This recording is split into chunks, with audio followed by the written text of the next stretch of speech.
আসসালামু আলাইকুম, সবাইকে শুভেচ্ছা জানাচ্ছি। মাসুম মাহবুব দেখছেন ওপেনটা ইউটিউব চ্যানেল এবং মাসুম মাহবুব ফেসবুক পেজ। পৃথিবীর যে প্রান্ত থেকে যারা দেখছেন সবার জন্য শুভকামনা, ভালোবাসা।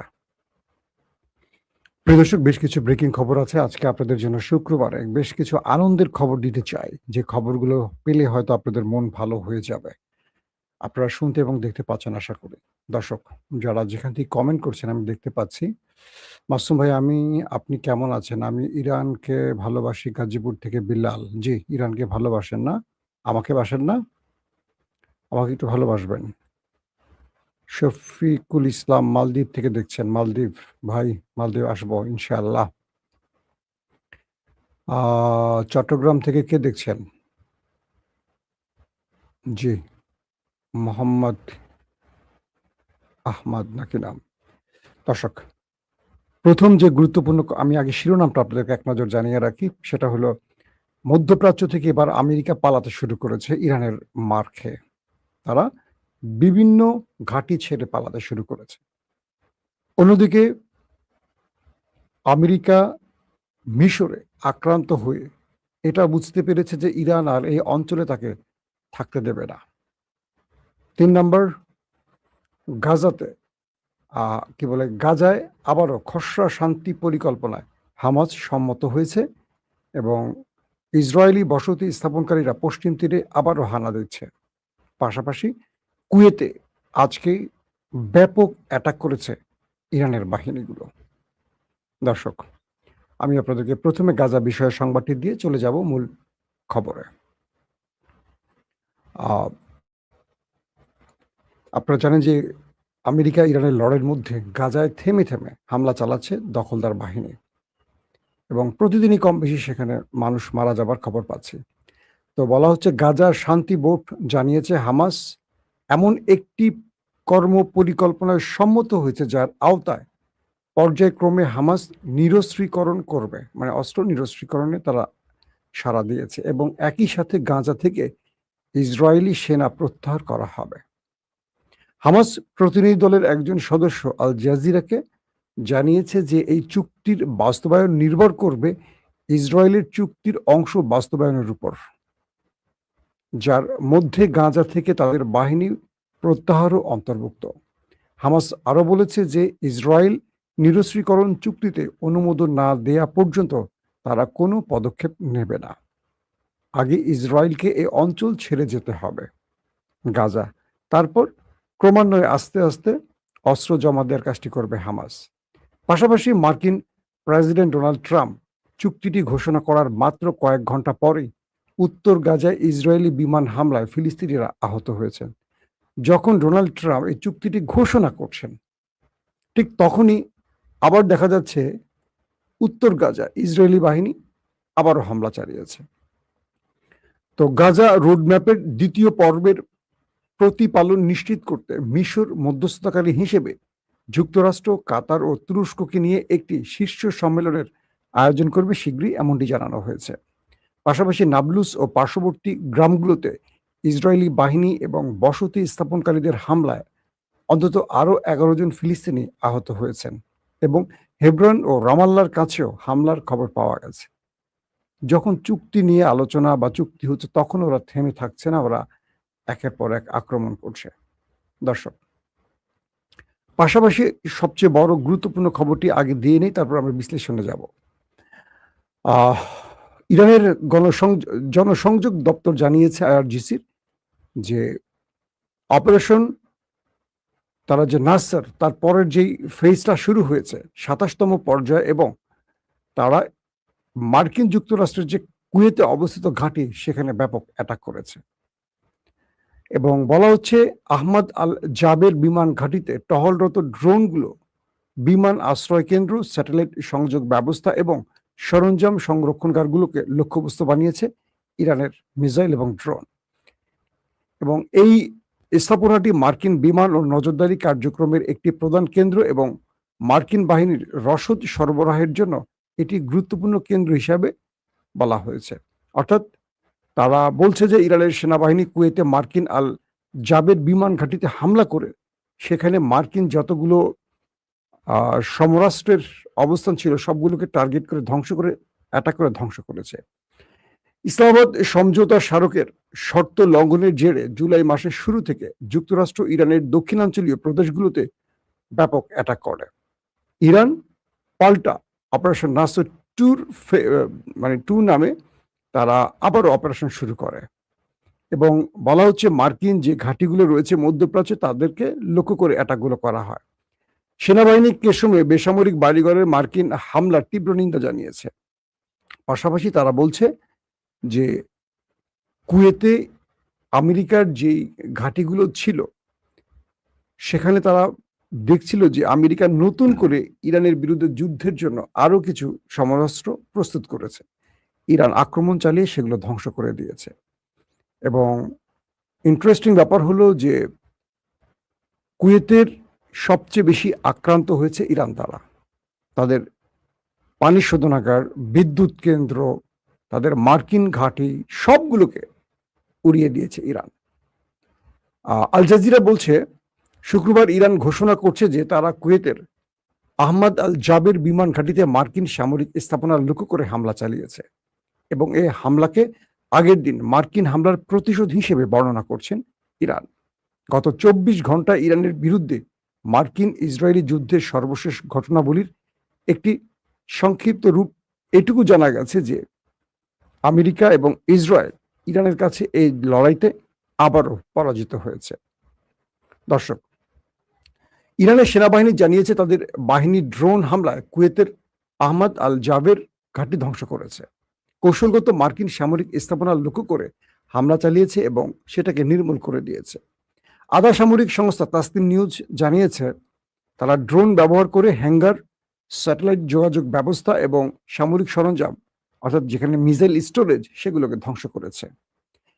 এবং এক প্রকার এটুকু বোঝা গেছে যে ইরান তার প্রতিটি জবাব আমেরিকার চেয়ে একটু বাড়িয়ে দিচ্ছে, মানে আমেরিকা যা করছে ইরান তার চেয়ে একটু বেশি করার চেষ্টা করছে। দর্শক, মার্কিন যুক্তরাষ্ট্রের সবচেয়ে গুরুত্বপূর্ণ যুদ্ধ বিমানের নাম হলো F-35 স্টিলথ প্রযুক্তি। আপনারা জানেন যে F-35 কেনার জন্য তুরস্ক আমেরিকার সাথে বেশ দিন দরবার করছে। তো সেই F-35 জর্ডানে একটি হ্যাঙ্গারে রাখা ছিল। বলা হচ্ছে যে আমেরিকা ইরানের সাথে যুদ্ধবিরতি ঘটিয়ে নতুন করে প্রতিটি বেজে আবারও অস্ত্র আনার চেষ্টা করছিল। তাদের যেই সিস্টেমগুলো ইরান ধ্বংস করেছে, radar system, Patriot third system, প্রচুর সেনা হতাহত হয়েছে, সেখানে নতুন করে রিপ্লেস করা হচ্ছে সেনা। তো আমেরিকা কৌশলে পাকিস্তান এবং কাতারের মাধ্যমে ইরানকে প্রস্তাব দিয়ে 10-15 দিনের জন্য একটা প্ল্যান করেছিল যে এই সময়টা তারা যুদ্ধবিরতি ঘটিয়ে প্রতিটা সামরিক বেজে তারা আবার সংস্কার চালিয়ে ইরানের বিরুদ্ধে যুদ্ধ করবে। হঠাৎ করে ইরানের কাছে ইন্টেলিজেন্স তথ্য আসে যে জর্দানে বেশ কয়েকটা F-35 এসে জড়ো হয়েছে এবং এরা রিফুয়েলিং করে যে কোনো সময় ইরানে অ্যাটাক করবে। ইরান এই তথ্যটি পেয়ে অগ্রিম জর্দানে মার্কিন ঘাঁটিতে সারপ্রাইজ অ্যাটাক করে এবং বলা হচ্ছে একসঙ্গে, ইরানের পক্ষ থেকে বলা হয়েছে একসঙ্গে তারা 3টি F-35 ধ্বংস করে দিয়েছে। এটা এ পর্যন্ত যুদ্ধে ফেব্রুয়ারির 28 তারিখ থেকে আজ পর্যন্ত যুদ্ধের সবচেয়ে বড় সারপ্রাইজ দিয়েছে আমেরিকাকে ইরান। ইরান বলছে আমরা 3টা F-35 ধ্বংস করেছি। শুধু 3টা নয়, সেইখানে থাকা হ্যাঙ্গারে আরো বেশ কয়েকটাকে আমরা ক্ষতিগ্রস্ত করেছি। মানে কোনোটা 40% ধ্বংস, কোনোটা 30% ধ্বংস, কোনোটা 70% ধ্বংস, অর্থাৎ সেগুলোকে ব্যাপক ক্ষতির মুখে ফেলছে বা সেগুলো ধ্বংস করছে।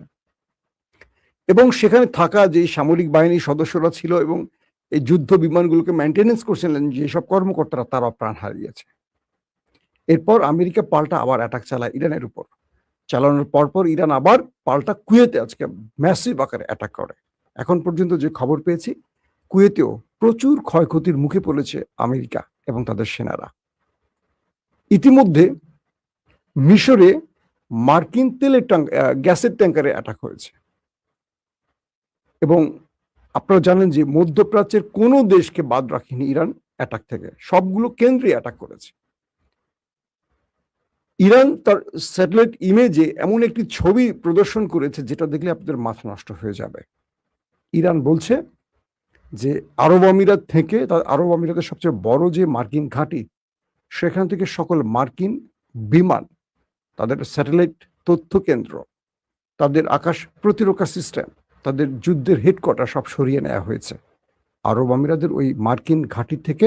কয়েকটা ঘাঁটির অন্যতম যে ঘাঁটি, সেখানে আমেরিকা তার পুরো সদস্যদের আধুনিক প্রযুক্তি যা যা আছে সব সরিয়ে ফেলেছে। এবার ইরান দেখাচ্ছিল যে 5 দিন আগের দৃশ্য এটি, 5 দিন পরের দৃশ্য এটি। অর্থাৎ 5 দিন আগে এখানে 5টির মতো যুদ্ধ বিমান দেখা গেছে, 5 দিন পরে আর কিচ্ছু নাই, ফাঁকা করে ফেলছে আমেরিকা। এটা হলো আরব আমিরাত। মধ্যপ্রাচ্যের সবচেয়ে বড় যে ঘাঁটি আল উদেদ, যেটা কাতারে অবস্থিত, সেই কাতারের আল উদেইদও ইরান ব্যাপক অ্যাটাক চালাবার পর একই তথ্যে ইরান বলছে যে আল উদেদ থেকেও মার্কিন সকল সিস্টেম সেনাবাহিনীরা পালিয়ে গেছে, সেখানে তারা নেই। অর্থাৎ ইরান যে লক্ষ্যে এগুচ্ছে সেই লক্ষ্যটা এখন বাস্তবায়ন হচ্ছে। কাতারের আল উদেদ থেকে তাদের যুদ্ধ বিমানগুলো সরিয়ে ফেলা হয়েছে। তাদের যেই সংখ্যা প্রায় 13,500-র মতো সেনাবাহিনী ছিল, তারাও সেখান থেকে পালিয়ে গেছে। একে একে আমেরিকা মধ্যপ্রাচ্য খালি করে পালাতে শুরু করেছে। জর্দানের বেস থেকেও পালিয়েছে তারা। এখন জর্দান, বাহরাইনের 5ম নৌ ঘাঁটি থেকেও অনেক সদস্য পালিয়ে গেছে, অনেক জিনিস সরিয়ে ফেলা হয়েছে। তার মানে মধ্যপ্রাচ্য থেকে আস্তে আস্তে ইরান পালাতে শুরু করেছে। মূলত ইরান এখন আসলে যে গেমটি করছে, এটা ট্রাম্প হতাশ হয়ে গেছেন।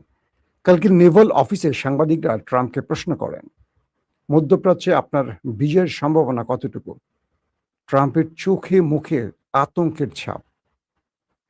ট্রাম্প বুঝতে পারেননি যে ইরান আমেরিকাকে এতটা সারপ্রাইজ দেবে। প্রথম যে যুদ্ধটা শুরু করেছিল ইসরায়েলের প্ররোচনায় আমেরিকা, 40 দিনের যুদ্ধ শেষে আমেরিকা বুঝতে পেরেছিল যে তারা এখানে পরাজিত হয়েছে। কিন্তু আবারও আমেরিকার ইসরায়েলপন্থী সেনা সদস্যরা এবং ইসরায়েলের চাপে পড়ে তিনি আবারও যুদ্ধে নেমেছিলেন, সিজফায়ার ভঙ্গ করে, অর্থাৎ ইসলামাবাদ চুক্তি ভঙ্গ করে।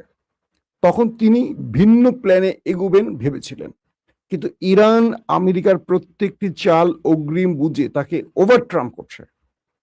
ধরেন, আমেরিকা বারবার বলছে ইরান আমাদের কাছে আসছে, একটা আলোচনা করতে চায়, সিজফায়ার চায়, কিন্তু আমরা কি দেখলাম? এটা পুরো মিথ্যা। কিভাবে মিথ্যা প্রমাণ হলো? আমেরিকার যুদ্ধ বন্ধ করলো কখন? যখন আমেরিকার গণমাধ্যমগুলো বলছে যে আমেরিকার অস্ত্রে টান পড়ে গেছে, প্রচুর সেনা হতাহত হয়েছে, সেখানে সেনাদের রিপ্লেস করা হচ্ছে, বাইরের থেকে ইউরোপ থেকে আনা হচ্ছে, প্রচুর অস্ত্র ইউরোপের ঘাঁটি থেকে আবার মধ্যপ্রাচ্যে আনা হচ্ছে। কারণ কি? তাহলে মধ্যপ্রাচ্যের অস্ত্রগুলো কোথায়? তার মানে ধ্বংস হয়ে গেছে, এটা কনফার্ম। তো আমেরিকা বলছে ইরান যদি আলোচনার টেবিল থেকে উঠে যায় তাদের বড় মাসুল দিতে হবে। আর কি করলো ইরান? কি করলো? ইরান নিজেই সারপ্রাইজ অ্যাটাক করলো, অর্থাৎ কোনো আক্রমণ ছাড়া ইরান নিজেই জর্ডানে আক্রমণ করে F-35 গুলো উড়িয়ে দিল। কুয়েতকে এত ম্যাসিভ আকারে অ্যাটাক করলো যে কুয়েত এক প্রকার এখন কি বলবো যে ধোলাই খেলার মতো হয়ে গেছে। কুয়েত থেকেও আমেরিকার সেনারা পালাতে শুরু করছে। কুয়েত সরকার বুঝতে পারছে যে ইরানের সাথে পাঙ্গা নিয়ে তারা কি ভুল করছে। অন্যদিকে সৌদি আরব ইরাকে অ্যাটাক চালিয়ে ইরানের বেশ কয়েকজনকে হত্যা করে চারদিক থেকে এখন আক্রমণের শিকার হচ্ছে সৌদি আরব। এখন সৌদি আরবও বুঝতে পারছে এক ইরান গালফ কান্ট্রিকে পিটিয়ে সোজা করে ফেলছে, পাশাপাশি গালফে থাকা আমেরিকানরা এখন চোখে সর্ষের ফুল দেখছে। কারণ আমেরিকা এখন কোনোভাবে ইরানকে সাহায্য করতে পারছে না, থামাতে পারছে না। ইরান আর আমেরিকার কথা শুনছে না, এখন তারা তাদের টার্গেট পাচ্ছে, অ্যাটাক করছে। সিআই সদস্যরা, মার্কিন গোয়েন্দা সংস্থার সদস্যরা বিভিন্ন জায়গায় আত্মগোপনে আছে, সেখানে ড্রোন গিয়ে হিট করে তাদেরকে উড়িয়ে দিয়ে আসতেছে। আমেরিকা বলছে, পেন্টাগন বলছে যে আমাদের যুদ্ধ বিমানগুলোর মানে যে কোডে বা যে সিস্টেমে আমরা গোপন গোপন জায়গায় রাখছি, ইরান এই তথ্য পাইলো কোথায়? এই তথ্য ইরানের কাছে আসলো কোথায়? আমরা কখন কোত্থেকে কোন ইউরোপের ঘাঁটি থেকে গোপনে আমাদের যুদ্ধ বিমানগুলো এনে জমা করছি, ডিটেল তথ্য ইরানের কাছে পৌঁছচ্ছে কি করে? এবং ইরান নিখুঁতভাবে অ্যাটাক করছে এবং এই অ্যাটাকগুলো তারা ইন্টারসেপ্ট করতে পারছে না। অর্থাৎ আমেরিকা তার প্রতিরক্ষা ব্যবস্থার এত দুর্গতি, ইরানের মিসাইল এবং ড্রোনগুলোকে তারা ইন্টারসেপ্ট করতে পারছে না। ইরান তার ঘরে বসে একটা ড্রোনকে বা একটা মিসাইলকে নেভিগেশন অন করে, জিপিএস অন করে যেই টার্গেট বলে দিচ্ছে সেই টার্গেটে হিট করে ধ্বংস করে চলে আসছে। পৃথিবীর সবচেয়ে বড় প্রযুক্তির, উন্নত প্রযুক্তির মালিক আমেরিকা এখন ইরানের কাছে পরাজয় ছাড়া কিছু দেখতে পাচ্ছে না। উল্টো মধ্যপ্রাচ্যের ঘাঁটি ছেড়ে এখন তারা পালাতে শুরু করেছে। তার মানে কি বুঝতে পারছেন? আরবরা বুঝতে পেরেছে যে ইরানের সাথে আমেরিকা পারছে না। আরবরা বুঝে গেছে। এখন আমেরিকা নিজেই পালানো শুরু করছে আরবদেরকে ছেড়ে, যে আরবদেরকে রক্ষার নামে আমেরিকা এসে পেট্রো ডলারগুলো পকেটে নিয়ে বাড়ি চলে যেত। আজকে আরবরা দেখলো এটা। আবার দেখবেন আরবরা এখন ইরানের কাছে এসে বলবে আমরা চুক্তি করতে চাই। সৌদি আরব তার বিশ্বাসঘাতকতা শাস্তি পাচ্ছে। তার তেল কূপগুলোকে একটার পর একটা জ্বালিয়ে দিয়েছে হুতি এবং ইসলামিক রেজিস্ট্যান্স। কেমন লাগে এখন? তুমি ইরানের সাথে মানে আলোচনা করছো, চুক্তি করতে চাও, আবার আমেরিকার সাথে সম্মিলিত হয়ে অ্যাটাক করছো। তুমি হুতিদের উপর বা ইয়েমেনে অ্যাটাক করছো। তুমি পারলে ইরানের সাথে পাঙ্গা নাও। তোমার আব্বা আমেরিকায় তো পাঙ্গা নিয়ে এখন পালানোর চেষ্টা করছে। ইরান বলছে যারা বিশ্বাসঘাতক তাদের শাস্তি হবে। ইরান কাউকে ছাড়বে না, এবং ইরান এটাও বলে দিয়েছে আমেরিকার সাথে তার আলোচনা নয়। আলোচনা কোনোভাবেই আমেরিকার সাথে তারা এগিয়ে নেবে না। কারণ আমেরিকা বারবারই বিশ্বাসঘাতকতা করছে। এই অবস্থায় এখন আমেরিকা নতুন করে আলোচনা শুরু করতে পারছে না। আলোচনা টেবিলে আছে কিন্তু শুরু করতে পারছে না আলোচনা। ইরান তাদেরকে আর বিশ্বাস করছে না। কারণ আমেরিকা যা বলে তা করে না, আর যা করে তা বলে না। প্রত্যেকে ভালো থাকবেন। আল্লাহ হাফেজ।